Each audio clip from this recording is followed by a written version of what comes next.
मेरी एक जिज्ञासा है कि जैसे सूखी हल्दी या सूखा अदरक ले लेते हैं। सूखी अदरक में सूखी जो है अदरक, हाँ सूखी अदरक वही, और सूखी हल्दी। हाँ सूखी हल्दी, लेकिन सूखा आलू क्यों नहीं ले सकते? नहीं, अच्छा है, प्रश्न बढ़िया है, आपने अच्छा किया है, बहुत अच्छा। तो ध्यान रखिए, रत्नकर्ण श्रावकाचार ग्रंथ में और अन्य ग्रंथों में आचार्य सुमंत भद्र स्वामी ने लिखा है और उसकी प्रभाचंद आचार्य ने टीका की। तो उस ग्रंथ की टीका की विशेष टिप्पणी में लिखा है, जब वहाँ पर मूल फल शाखा करीर पंद्रह आदियों का था ही है कि वृत्ति को क्या लेना चाहिए क्या नहीं लेना चाहिए, तो उस समय वहाँ पर जो है जो शब्द है जो मूली गाजर अदरक आलू केला बेला, तो सब मतलब जो उसमें सारे जो है आए। तो उस समय बात चली तो जो है उसमें आलू नहीं खाना चाहिए, मूली गाजर शकला आदि ये नहीं खाना चाहिए। क्यों? क्योंकि जमीन कर दे। तो वहाँ किसी ने प्रश्न किया कि जो है साधु जन या श्रावक जन जो है सौंठ खाते हैं हल्दी खाते हैं, तो कैसे? तो उन्होंने कहा हल्दी जो क्या बोलते हैं जो अदरक है या जो गीली हल्दी है वो दोनों काष्ठ वनस्पति हैं। क्या है? काष्ठ वनस्पति, ठीक है ना। और वो आलू आदि काष्ठ वनस्पति नहीं है।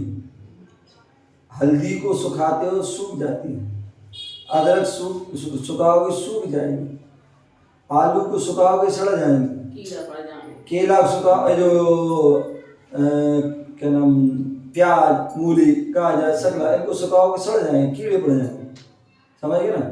लेकिन जो अदरक को सुखाओगे हल्दी को सुखाओगे तो वो सड़ेगी नहीं, वो सूख करके वह हल्दी आदि का रूप धारण कर लेती है, सौंठ का रूप धारण कर लेती है। क्यों? क्योंकि वो काष्ठ वनस्पति, तो इसलिए जो है वो ले सकते हैं, सूखने पर उसको ले सकते हैं, गीली नहीं, क्योंकि आजकल गीली भी मिलती है, गीली अदरक तो मिलती है और गीली जो है हल्दी मिलती है। तो बहुत से लोग जो नहीं आती है तो उसको ले लेते हैं। तो ना ध्यान रखो कि गीली जो है अदरक और गीली जो हल्दी इसको नहीं लेना चाहिए, उसमें पूरा दोष लगता है। बाकी जो है सूखने पर जो है उसमें काष्ठ वनस्पति का रूप होता है, तो इसलिए उसको कोई उसमें दोष नहीं लगता है, ऐसा हमें उसको जानना चाहिए। हम सभी जैन धर्म के अनुयायी हैं। जैन धर्म में, और जैन धर्म में क्या सभी धर्मों में जो है दया विशुद्धि धम्मो कहा है, अतः दया धर्म का मूल है कहा है। कहीं पर रहम कहा, कहीं पर करुणा का, कहीं दया का, कहीं प्रेम कहा। और जैन धर्म में जियो और जीने दो, अहिंसा परमो धर्म है, ये सूत्र दिए हैं। तो ये हमारे परस्परोपग्रो जीवन नाम के सूत्र दिए हैं। तो हम अपने जो है स्वाद के लिए, अपनी जो है उधर की जो है क्या करें उसको पूर्ति के लिए हम किसी जीव अनावश्यक किसी जीवों का घात ना होना चाहिए। तो इसलिए बहुत सारी हमारी चीज़ें अच्छी हैं जिनमें देखो जीव का घात तो सब में होगा, लेकिन किसी में ज़्यादा होता किसी में ज़्यादा। आप लौकी खाओगे उसमें एक इतनी बड़ी लौकी में एक जीव का होगा, लेकिन आलू में खाओगे तो आलू की जो एक सुई की नोक में टुकड़ा लो उसमें असंख्य अनंत जीव होते। तो इसलिए कहा है जमीन का नहीं खाना चाहिए, अभक्ष नहीं खाना चाहिए, मकार नहीं खाना चाहिए, क्योंकि में असंख्य अनंत जीवों की प्रार्थना होती है। इसलिए जो है बहुत से ऐसे जो भक्षी जैसे अचार है, बरी है, मुरब्बा है पापड़ है, तो इनको यदि हम 24 घंटे से ज़्यादा खाते हैं उसमें भी अभक्ष हो जाते हैं, फफूंदी आदि लग जाती है, तो उसमें जीवों की प्रार्थना होती है। तो इसलिए उनको जो है नहीं खाना चाहिए। तो इसलिए मर्यादित जो है उनको ही खाना, जो भक्ष है उन्हें मर्यादा खाना चाहिए।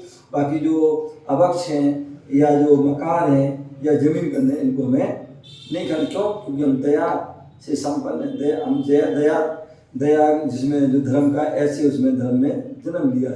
तो इसलिए जो है गीली हल्दी को और गीली जो है सौंठ को नहीं, गीली जो है अदरक को नहीं खाते, सूख जाने पर ही सुखाते हैं।